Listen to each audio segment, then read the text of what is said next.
Right. So a very warm welcome to the India Market Review for the week ending Friday, September 9th, 2016. Planning to make a few changes to the IMR going forward. So most likely, I mean, this is an experiment and we'll see how it goes. So I'm going to do the IMR in two parts now. One is we're going to do the global and local sector review, in which we will identify which are the good sectors, or rather sectors where opportunities are, whether it's long or short. And then I'm going to close that webinar and then start a second one where we will look at the specific sectors and the stocks within those sectors which we have identified for the highest probability opportunities. And what I'm also planning to do is I'll make the first part free. So that will only be the global sector and local sector review, and then the specific ones will be for the paid subscribers. All right, so this is just an experiment. We'll see how it goes, and if it goes on well, we'll keep it. Otherwise, we'll just go back to the old setup, or we'll see how, based on the feedback, how the new one will be. So just letting you know. And so basically for the first about 20 to 30 minutes, we will do the sector stuff as we normally do. And then I will, like I said, close this and I'll send you a fresh link in which we will do the individual stocks, right? So I hope that's clear. And if there are any questions, just feel free to put it in the chat box and I'll be happy to answer that. Okay, great. So coming to the specifics for today, after many weeks and I think maybe a couple of months now, we are going to today look at the stocks in the Nifty Junior space and what are the things there, what are the opportunities there. For the last many weeks, we have been saying in the IMR that the mid-cap space has been outperforming the Nifty overall. And before jumping in, I just want to sort of review a couple of key points that we've been discussing in the past, which seem to have now come true over yesterday and today. So I just want to highlight that before jumping in. So one of the most important things is perhaps what we have been talking about in the last 2 to 3 weeks. We've been talking about the markets perhaps more likely to go down than to go up, and in the last 1 week they have definitely surprised us by going up rather than going down as what was initially expected.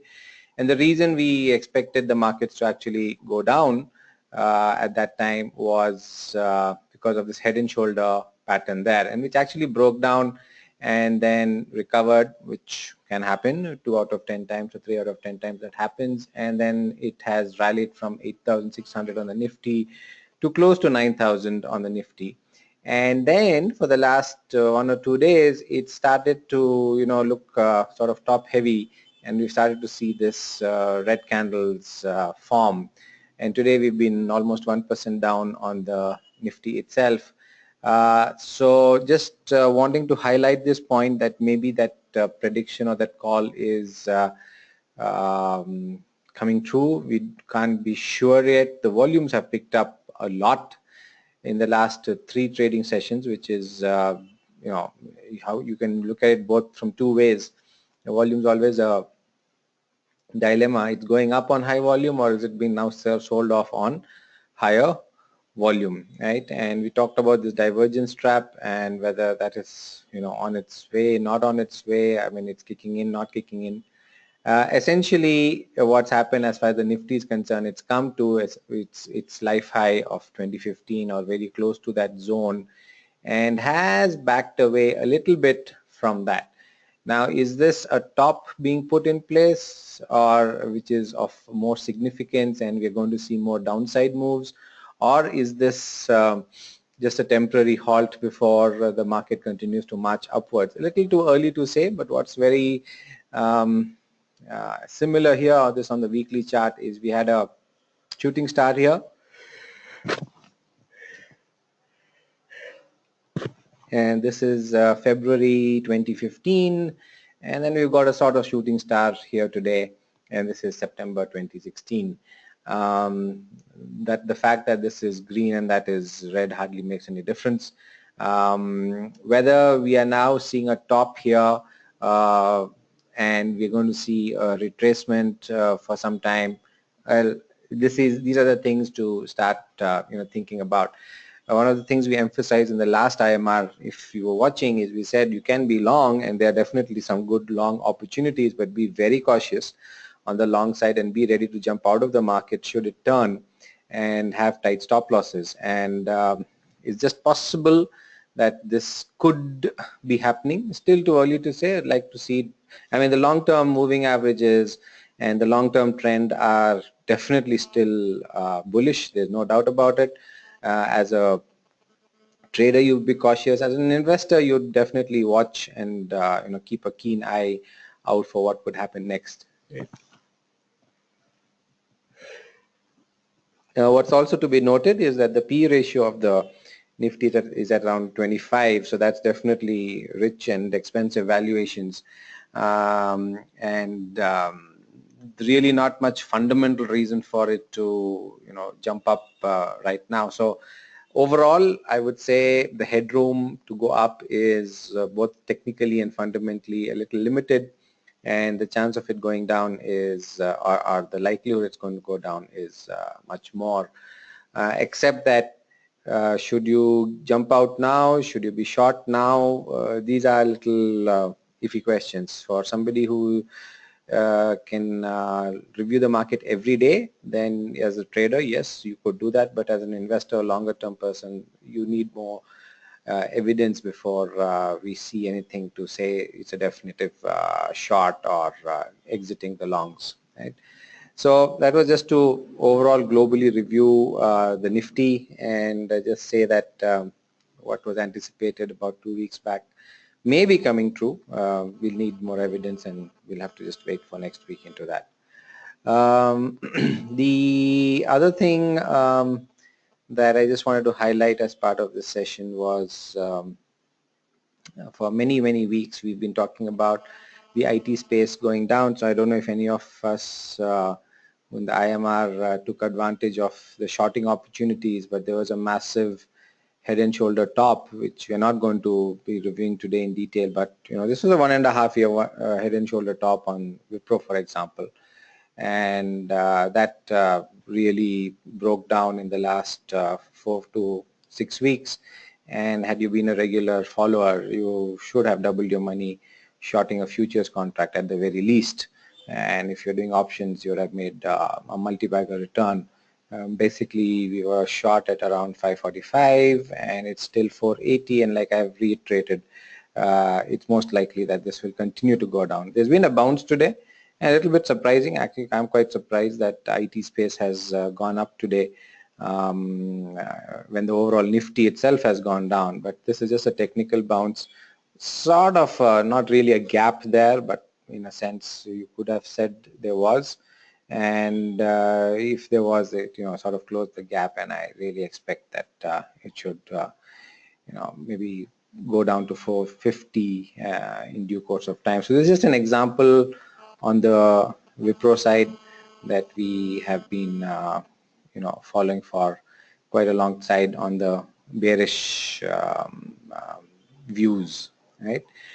Okay, so that was just to do a quick review. And like this, if you looked at any of the IT spaces or all that, that was really the case, right? Okay, so we now want to look at the global indices and see what's happening on that side. This is the DAX, and this is till yesterday. Today's market should have, of course, already been doing something. Let me quickly bring that up on my other screen.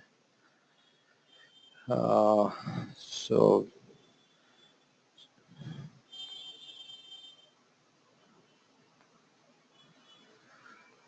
okay. So as far as Asia is concerned, right now we are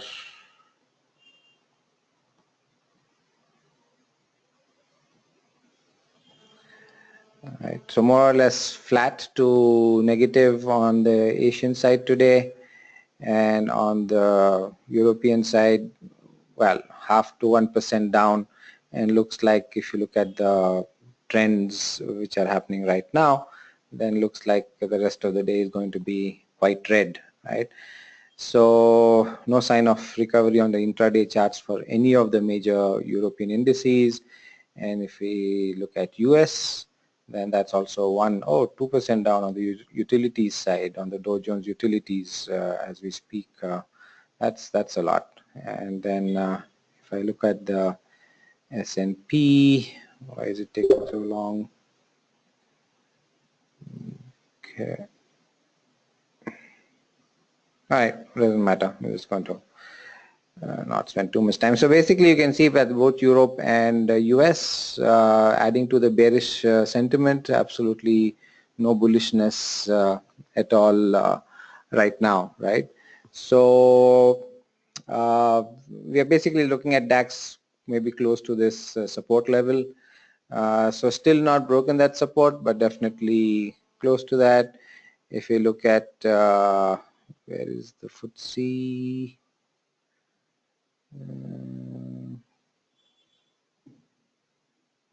Disappeared from my list. Oh, there it is. Right, so if you look at the FTSE, basically the same thing, sitting right there, very much at that support zone as of now, but with a 1% crack, it could, it's not yet broken down, but definitely there. And if we shift over to the US and say look at the NASDAQ first, so that's definitely created a new life high in the last 1 or 2 days. One of the things they have been talking about is, one second.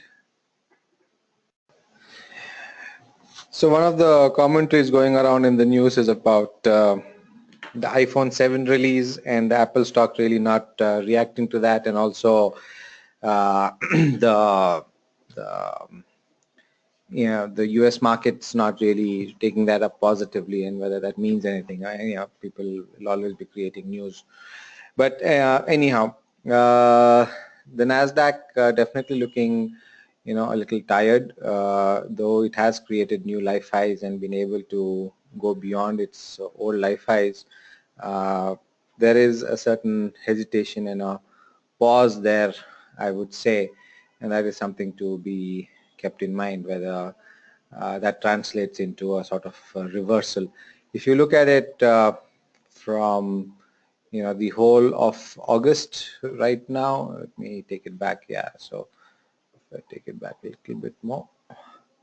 Okay, so this whole boundary between here and here, could be more like a distribution going on rather than any consolidation. It's too early to say. We'll just have to, wait and watch.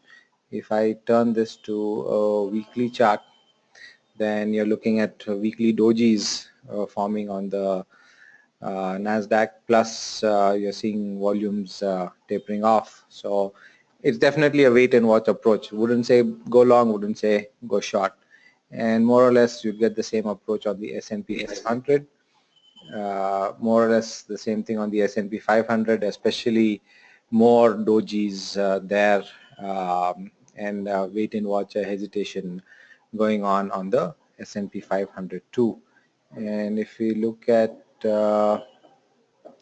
daily also, you can see that it's stuck on the higher range, which actually is a pretty good sign. I mean, it's not like tending to fall down. It's stuck there at around 2150, 2180, and I would say that the bias I would still have is a bit on the long side for the S&P 500, right?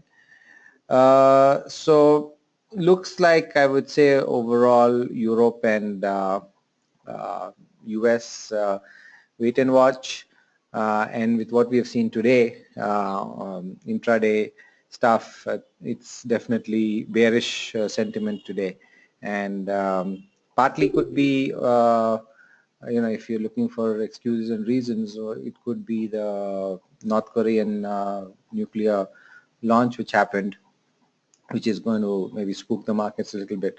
The Seoul index definitely dropped today, right, after that, and maybe the rest of the world just using that as an excuse to, go down, right? So overall, I would say the bias is neutral to, I would say, a little bit negative now with the 1 to 2% corrections that we're seeing right now. Okay, 1 second. For the short term, the bias is definitely bearish. I would expect a negative opening on Monday. But longer term, the uptrend is still there. But like I said, with the FA ratios at PE ratios at around 25, in the phase in the period of a few weeks to a few months, I would mostly be very, very cautious holding my longs. Okay. Okay, so now let's look at the Indian markets and see how our Indian sector indices are stacking up. So we already discussed the Nifty, and in a sense, we've come to a double or a triple top on the Nifty there, including last year's, or rather 2015, sorry, February, March, April triple top zone. And are we correcting? Well, wait and watch. Looks like, in my view, the Nifty is headed at least to 8800, and really no good support, I think, till 8650 or 8600, right? Then we can review whether that correction gets over there or it tends to go up. But I would definitely be biased on the short side for the coming few days, and this increase in volume is definitely something to be looking at. The Nifty Junior, we've been speaking about this rising wedge. In the previous IMR, I don't know, I think I was a little tired after exercising a little too much that day.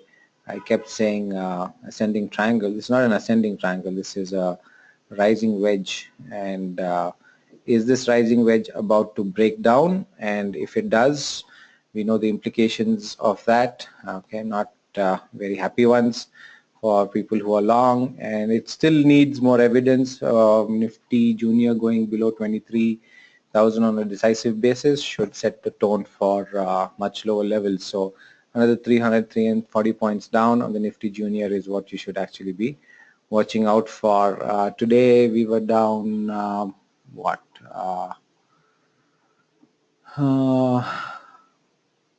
0.9. It doesn't tell me absolutely how much. Okay.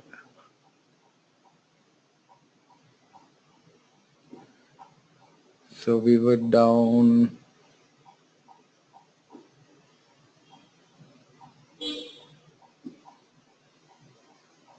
about 220 points on the Nifty Junior. So could easily happen on Monday that we break this lower boundary, in which case I would quite happily, I think, look at shorting the Nifty and the Nifty Junior stocks too, right? Okay, and then I look at the banks as usual. Biggest contributors in terms of weightage. Banks have turned down 3 days back actually, right? The Nifty and the Nifty Junior turned down today, but the banks have turned down 3 days back, and they are also at an important double, triple top, as you can see. And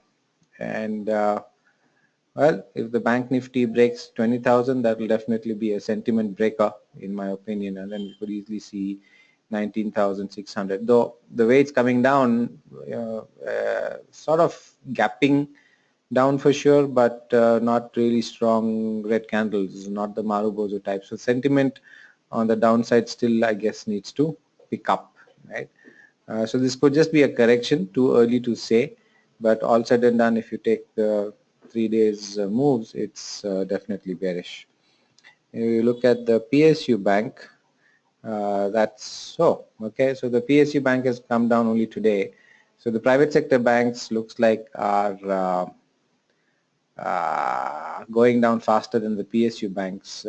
This is really interesting. We have been saying that PSU banks is perhaps the place to be if you're watching the last few IMRs. interesting turn of events that the PSU banks are probably offering a better risk-reward setup than public sector banks at this point. And on a relative performance, the PSU banks are doing better than the private sector banks, I would say, at this point. So PSU banks, if this index, PSU bank index, comes to about 3150, I think I would definitely look at wanting to get in rather than perhaps aggressively short.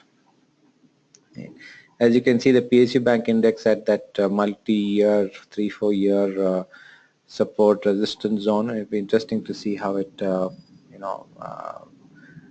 whether it breaks that or it bounces from there after that. So we'll just wait and watch. Okay, and then let's get into the individual sectors. The autos have continued to make life highs week after week, and they have also tended to give some reversal patterns here. You can see this in August, pretty strong reversal. Anybody would have said this was a good evening star, but as you can see, really no follow through. As a matter of fact, if you look at this, some sort of a neckline there, which actually didn't break down. This will coincide with that head and shoulder top that we spoke about for the Nifty, which obviously didn't really break down, and it has rallied up. And what's interesting is now we've got a bullish and bearish engulfing, and is this just a short-term reversal, or is this something that we should look as an opportunity to get in? If you look at this from a weekly perspective, I would say we did a nice consolidation here for 2015, and then it's gone up. But again, one of the things about the auto index is it's at its extremes of its valuation, and that's definitely not a healthy place to be in. So that's another concern, or at least it's a good story if you want to short. Then we look at consumer durables. So that's actually, I haven't looked at the consumer durable index for a long time, and that's made a new life high breakout just this week, as you can see, right? So it had done that in December of 2015, and then has done that today, or rather this week, and then consolidating that today. So consumer durables is not a thing I would want to short. As a matter of fact, consumer durables is perhaps something I want to be long on, especially the festive season coming up, September, October, and all. Car sales have been good. Monsoons have at least been better than last year, though of course in Karnataka here we are talking about a very different situation. Tamil Nadu also we're talking about a different situation. Suddenly now we're talking about drought and all these things. So we'll see, right? So overall, I think if you look at it from a national perspective or a economic perspective, consumer durables should do well. I would not be short on them. I would definitely be long on them, simply because of the way they have made a new life high with a very strong Marubozu type candle. Consolidating could be a flag actually, and then it goes up. So one space I don't want to be short. Capital goods last week we said were sort of iffy, weren't sure about it, whether to go up or down. It has broken out. This was the key level that we wanted to sort of watch. I'm going to take this off now, not required. It did break out, but still, now that the overall sentiment is bearish, we'll just have to again be cautious on this side. So what's important to note about the consumer durables, capital goods space, is that a lot of very strong long-term supports in terms of the long-term moving averages, which is not the case with many other indices. So capital goods, if they fall, I wouldn't want to short them. Consumer durables, I wouldn't want to short. Autos, I probably definitely would consider that, except for the festive season. We'll see.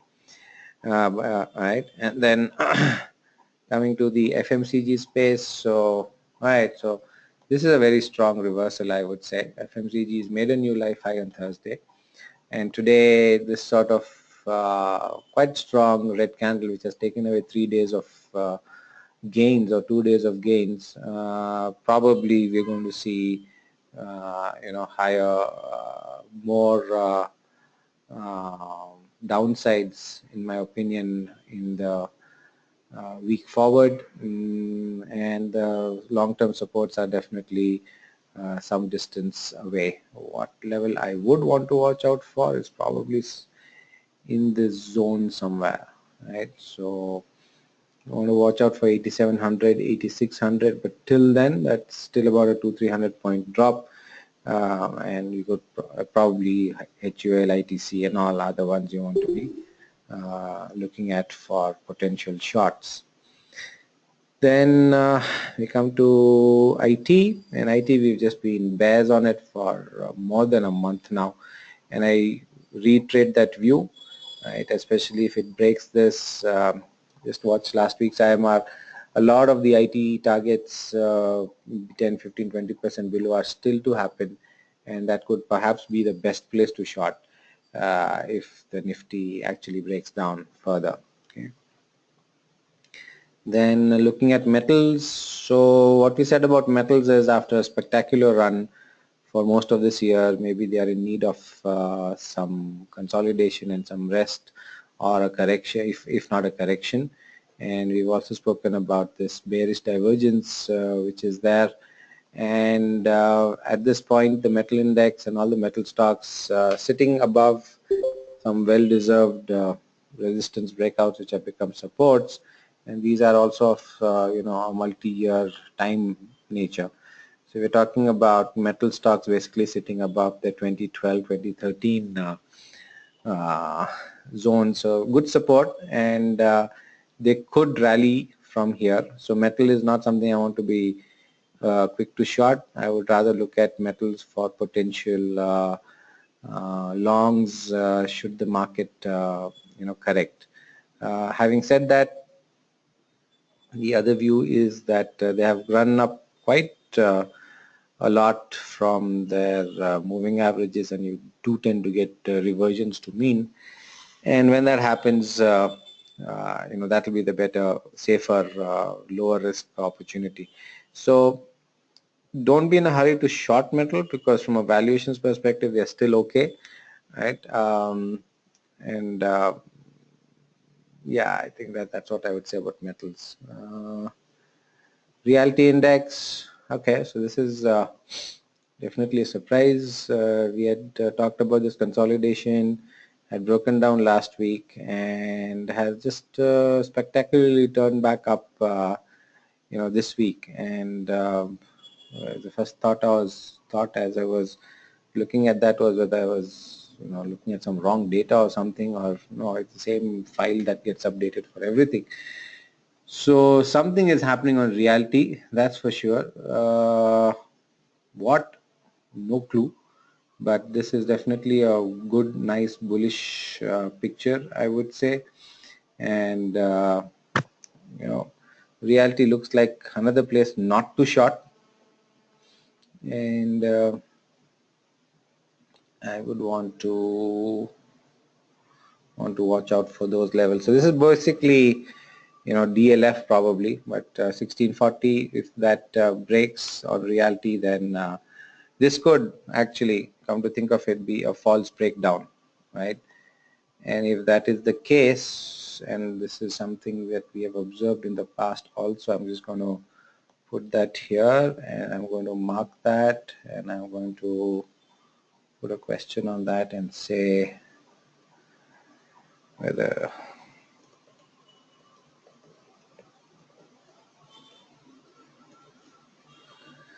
right. So is it a false breakdown? There's no way for us to know now.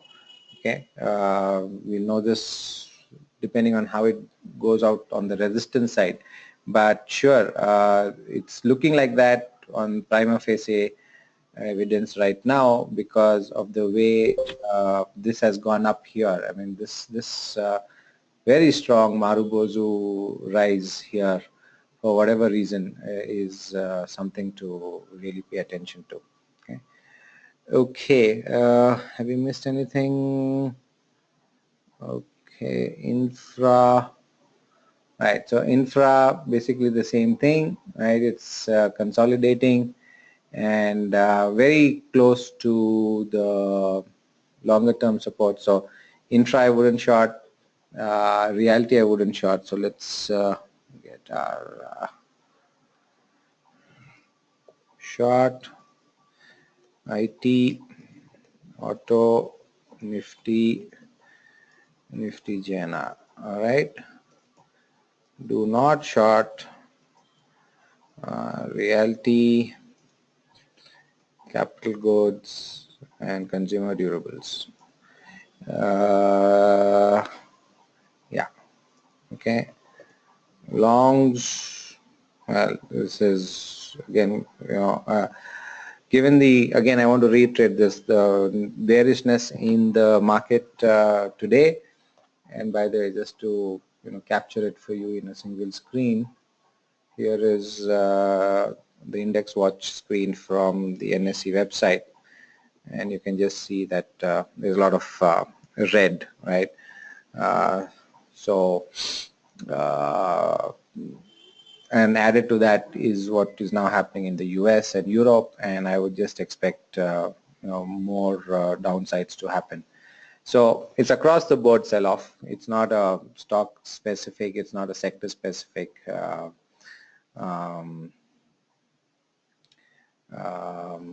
correction which is happening, and I think it'll just get stronger, right? So in the face of something like this, saying that we want to be looking for strong longs, that's really questionable. It could actually be consumer goods, capital goods and consumer durables, right? I think that, and this could, right, I probably should FMCG here, right? Only because of the way we had a very strong bearish candle, right? Okay, done. All right, now in the face of this overall, remember that we've kept saying that the Nifty Junior has actually outperformed the Nifty. It's made bigger, it's made life highs, because the Nifty has not.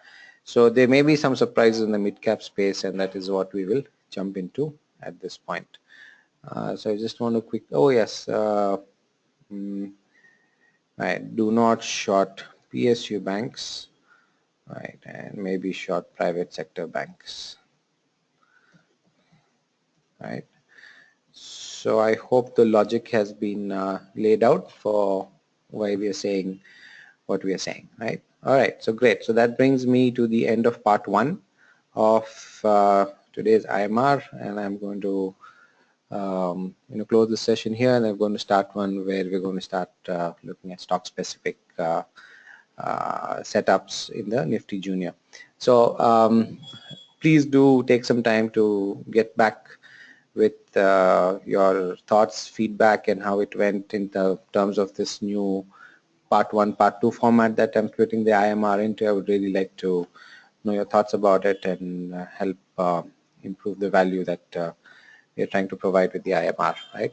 So thank you very much. And for those of you who are online right now, just hold on for about 15 seconds and I'll send you the new webinar link, right? Thank you and see you again.